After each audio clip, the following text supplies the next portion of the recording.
5 pieces of whistling pyro went off, but only one of them sadly exploded. The most intimidating structure.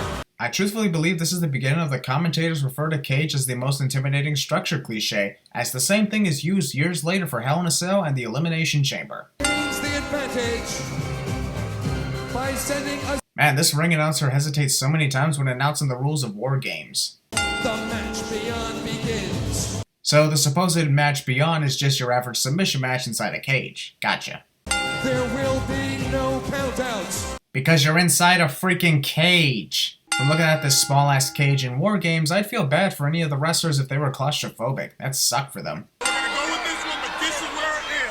Paulie Dangerously is literally reading the script for how this match is going to go. Couldn't have saved that for backstage before the match began. Remember, this is a 5-minute period. In case you didn't read the rules that were literally on the screen just 3 minutes ago.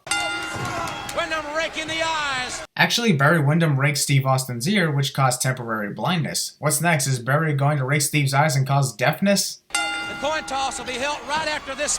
I don't like this ring. Let's go to this ring instead. Put the brakes on. Ouch! Rake in the eyes. Steve has gone deaf in the ears, am I right, JR? I know Steve had missed Barry, but it's funny yet weird seeing Steve swinging like he's on a swing set at the playground. Do we seriously need the 1 minute reminder like this is a math test or something? Fighting. Ricky Steamboat clearly missed that kick. Come in.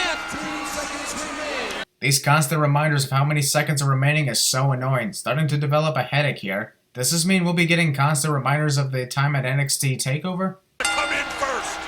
Arn Anderson's supposed to be a veteran of this match, right? Having competed in 15 previous WarGames matches. So he should know that you can't win by submission or surrender while the remaining wrestlers are still outside the cages. It's intense.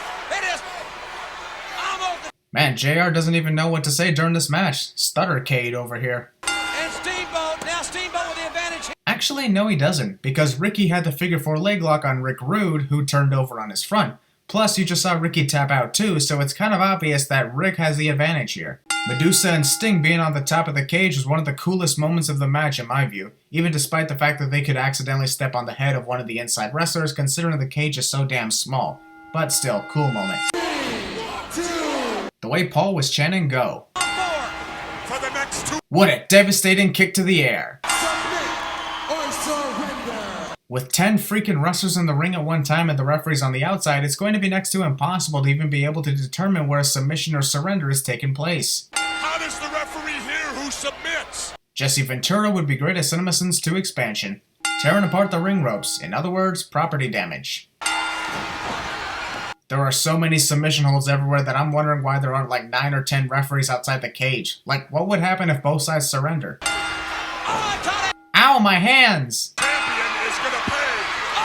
Wrestler accidentally strikes his own teammate when opponent moves out of the way cliche. The Dangerous Alliance are seriously blaming Larry Zbyszko just because he accidentally struck his own partner. Shit happens, guys, get over it.